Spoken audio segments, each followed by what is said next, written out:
Welcome to Core Finance. It gives me great pleasure, as always, to introduce Mr. Alessio Rustani, the founder and trader for leadingtrader.com. Alessio, very good morning to you. Thanks for having me. Without further ado, let's kick off US dollar. Okay, right. Are you suggesting we found a bottom? Boom, boom.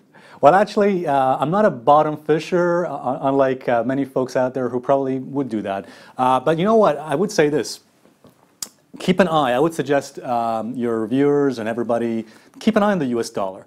Number one, because the sentiment, the dumb money sentiment, Nick, out there is getting extremely bearish. I mean, just take a look at some of the articles published on some of the social media sites or on MarketWatch, and you'll see tremendous amount of over bearishness on the dollar.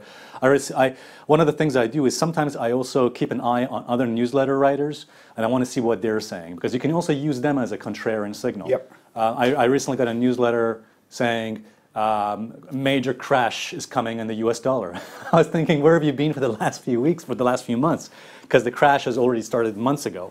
So when you see these headlines coming out, you know, oh, crash coming and whatever, usually you're reaching an inflection point or turning point.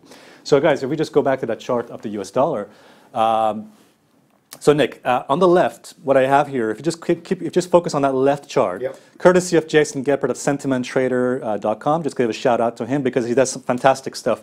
For example, right now, that chart on the left shows to us that insiders, so the smart money, commercial hedgers, are bullish on the dollar. You can see that they've been buying the dollar for the last few months, going back as far as spring. So if the smart money is bullish, I want to be on the same side of the smart money. Yeah, absolutely. On the other hand, it doesn't mean I'm going to go buy the US dollar or go long on the US dollar, because usually there's sometimes there's a lag between the inflection point. But as you can see there, Nick, we are coming down to support, 92. Yep, round number. Absolutely. Fifth wave. The fifth wave, yeah, if you follow Elliott waves.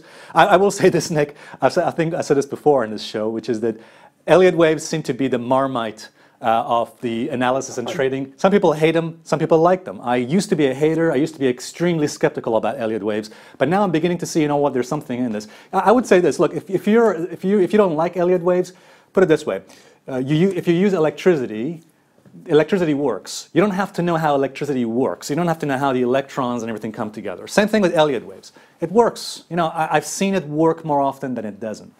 So I would say anybody out there, keep an eye on that support, 92.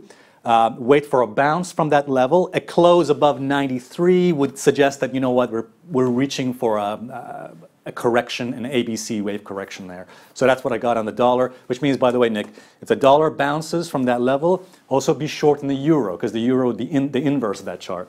So a potential trade coming up, euro short, long dollar. Yeah. Alessio, thank you very much indeed.